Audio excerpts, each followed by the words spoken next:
Hi everyone, following my previous video which looked at the new UK draft crypto regulations that have recently been released and what the changes are for UK crypto investors, that I'll include a link to here and in the description if you haven't checked this out yet. The UK government, so Treasury and the Economic Secretary to the Treasury, Emma Reynolds to be precise, who's the MP in charge of crypto in the UK, well, they put out a press release on the 28th of April 2025 claiming that millions of people will now be protected against being debanked in the UK. And given the large number of crypto investors and firms that have actually been debanked in the UK, I thought it would be a good idea to put together a short video on this to see what the changes actually are. So please do like the video and subscribe to the channel so I can continue to offer more content for you in future. If you follow our social media channels on X, Facebook and Instagram, you'll receive daily crypto and financial education news update posts, which will keep you informed. Stick around to the end of this video to find out what services Coin Knowledge offers. Just a quick reminder that nothing contained here is financial advice, and let's jump straight in.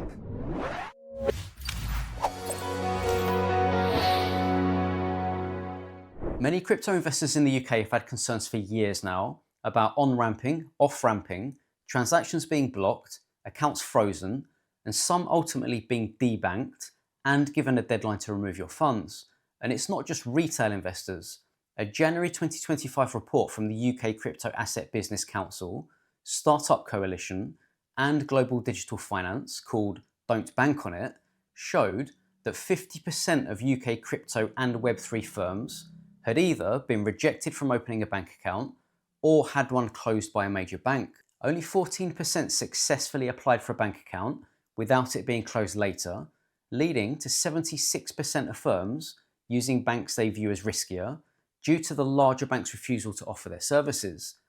81% said that difficulties accessing banking services in the UK are a significant barrier to success,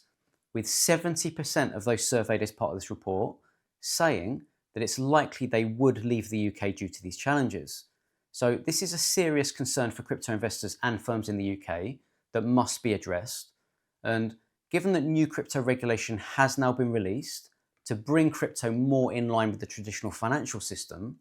you'd think that one outcome would be a relaxing of banking restrictions against crypto. And this was alluded to when Treasury and Emma Reynolds put out a press release on the 28th of April that I mentioned at the beginning of this video, stating that millions of people and businesses will now be protected against being debanked as part of the Labour government's plan for change and milestones that it wants to accomplish by the end of this parliament. Unfortunately, there are only two announcements as part of this to back it up, because firstly, they state within this that banks will be required to give customers 90 days notice before they can close an account or terminate a payment service, which is an increase from the 2 months currently required,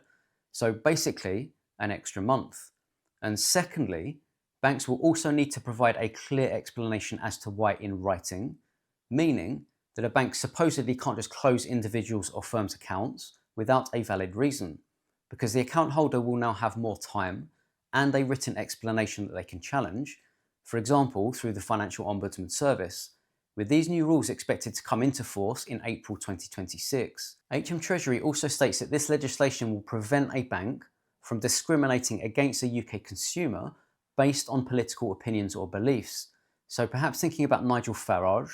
who was famously and publicly debanked and has now settled this case. There are exceptions to these new rules though. For example, when banks have to comply with their obligations under financial crime law. So if you conduct a financial crime, they'll have the power to close an account immediately. But this is all being released at a time when the UK is trying to work closer with the US. For example, with Rachel Reeves meeting with Scott Bessent towards the end of April.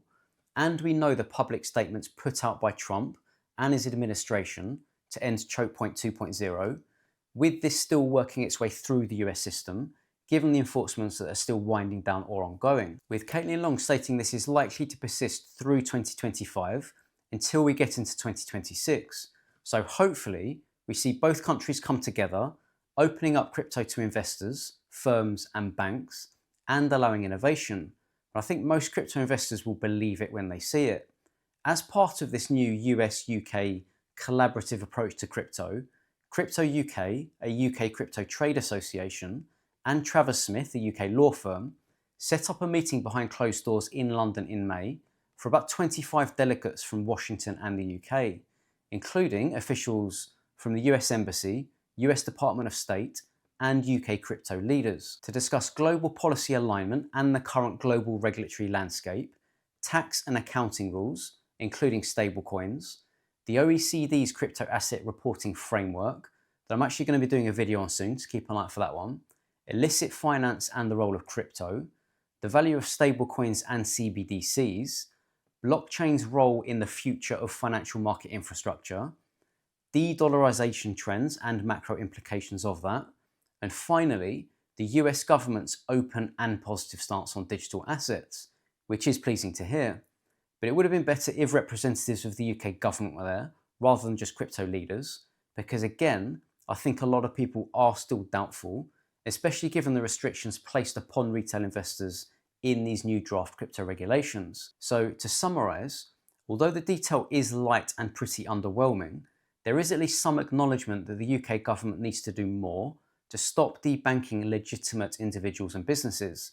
And there is promise if the UK follows through and perhaps follows the US's lead on opening up banks to crypto investors and firms, which would seem likely given its new comprehensive crypto regulation. But some people will see this as not making much of a difference, remain skeptical due to the limitations placed upon them, including in the latest draft regulations, and wait to see actual detail in the legislation that's passed. But that ends this video, and as always, I'd love to know what you think. Just a reminder that if you're interested in more of a tailored approach to your crypto education, and you think you'd benefit from having someone look over your shoulder and guide you on your journey, I do offer one-to-one coaching to those who have the desire and the means to educate themselves further. And there are links in the description where you can message me and book in a free video call to see if we'd be a good fit. You can sign up for a free account with Coinly using the link in the description to this video, which is one of the best automated crypto tax platforms out there.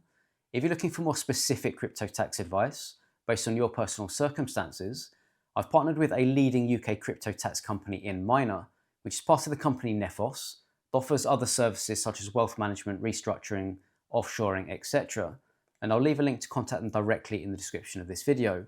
If you're based in the US and are looking for specific crypto tax advice based on your personal circumstances, I've partnered with a leading US crypto tax company in crypto tax audit. And again, I'll leave a link to contact them directly in the description of this video. I've also included a link to Treasury's website in the description for anyone looking for one of the best hardware wallets or cold storage out there in our opinion, with two new models in the Trezor Safe 3 and Trezor Safe 5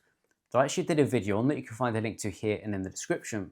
And finally, if you're looking for a portfolio tracker for your crypto portfolio, I've included a link to CoinStats in the description of this video, which is the leading crypto and Bitcoin tracker on the market. And if you found this content interesting, please do like the video and subscribe to the channel, as it really does help. And have a great day.